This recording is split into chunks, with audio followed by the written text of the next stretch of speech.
Ναι. Ο εισαγγελέας τι έκανε? Διάβασε ένα δημοσίευμα σε μια εφημερίδα που αφορούσε την ασφάλεια των παιδιών λόγω έλλειψης προσωπικού. Και καλώς έκανε ο εισαγγελέας. Βεβαίως, μα δεν είπε κανείς ότι δεν έκαμε καλώς. Και διέταξε μία έρευνα. Δεν έπεται ότι ο εισαγγελέας διέταξε προκαταρκτική εξέταση για να πάει μέσα λόγω ελλείψεων του υποδομών στους βρεφονιπιακούς. Ωραία, διέταξε έρευνα.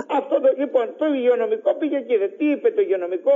Ότι κάτι πόρτες που είχαν φτιαχτεί με προδιαγραφές του 1980, οι πόρτες αυτές μπορεί να μαγκώσει τα χέρια του το παιδί και πρέπει να αλλάξουν. Αυτές τις αλλάξαμε, βάλαμε φυσαρμόνικες. Άρα δηλαδή είπε το υγειονομικό, να σας πω.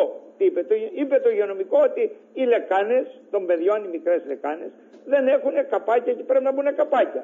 Και ρωτάω και εγώ το υγειονομικό, θα βάλω καπάκια, γιατί υπήρχαν καπάκια το 1986 μέχρι το 1994 που ήμουν πρόεδρος στο βρεφονιπιακό σταθμό που είναι πάνω στην παλιά νομαρχία.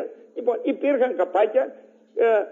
Πέσανε τα καπάκια, χτύπησαν τα παιδιά τα δαχτυλά τους και τα βγάλαμε. Και λέω στο υγειονομικό, εγγυάστε εσείς ότι αν πάθει το παιδί κάτι, χτυπήσει τα δαχτυλά του όταν πέσει το καπάκι της λεκάνης, δίνετε εγγύηση εσείς ότι θα είστε την ευθύνη, θα φέρετε εσείς? Μπα να μας δώσουν τίποτα. Λοιπόν, αυτά είπε το υγειονομικό. Τώρα τα άλλα τα της πυροσβεστικής δεν έπεται ότι επειδή δεν υπάρχει το σύστημα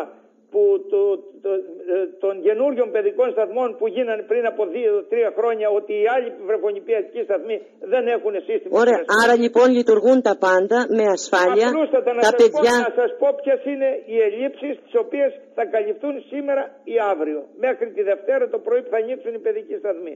Είναι κάτι μπουτών ασφαλείας στα παλιά τα κτίρια, δηλαδή που αν ομιγέννητο πιάσει μια φωτιά θα χτυπήσουν το συναγερμό. Είναι στις πόρτες εξόδου φώτα ασφαλείας τα οποία δεν χρειάζονται, γιατί οι παιδικοί σταθμοί λειτουργούν μέρα, δεν λιτουργούν νύχτα.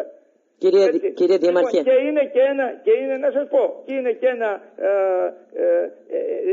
σε ένα παιδικό σταθμό, στο Λεβιτοστάσιο κάτω, που πρέπει να μπει άλλος ένας πυροσβεστήρας οροφής.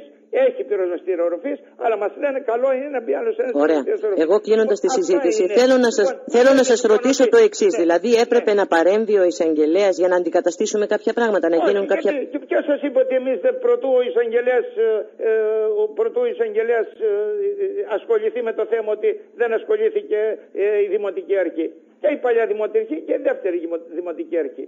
Και παραμένουν κλειστοί οι παιδικοί αύριο που πρέπει να ανοίξουν, τότε αν είχατε ασχοληθεί, κύριε Δήμαρχε. Επειδή καθαρίζουν αύριο, πάντοτε έτσι γίνεται, και την επόμενη ανοίγουν, το πολύ θα τα πάμε μία μέρα αργότερα. Ωραία. Εντάξει, εγώ κύριε Δήμαρχε βασίζομαι σε αυτά τα οποία μου λέτε. Είναι ασφαλή λοιπόν τα παιδιά, πάρα πολύ ωραία. Αυτό μας ενδιαφέρει εμάς, τίποτα άλλο. Εγώ έριξα μομφή στην τοπική αυτοδιοίκηση, η οποία επί σειρά ετών, όπως μας είπε τουλάχιστον ο κ. Σκοφιός, μας είπε εγώ δεν σκοπεύω να πάω στον εισαγγελέα και να μπω φυλακή. Η τοπική αυτοδιοίκηση, κυρία Ράπτη, πάντοτε είχε το σύστημα πυρασφαλείας. Τώρα δεν είχε τα μπουτών και τα φώτα ασφαλείας, τα οποία δεν προβλεπόνταν τότε. Λοιπόν, τώρα που προβλέπονται και σε συνεργασία με την πυροσβεστική, σας είπα χθες, ήμασταν με το διοικητή της πυροσβεστικής και με 2 πυροσβέστες που κάνουν τους ελέγχους για την πυρασφάλεια. Όχι μόνο σε εμάς, και στα άλλα κτίρια εκτός Δήμου. Λοιπόν, και συζητήσαμε ορισμένα πράγματα, τα οποία θα γίνουν. Δεν υπάρχει κανένα πρόβλημα, και αυτά ενισχυτικά είναι. Είναι ενισχυτικά.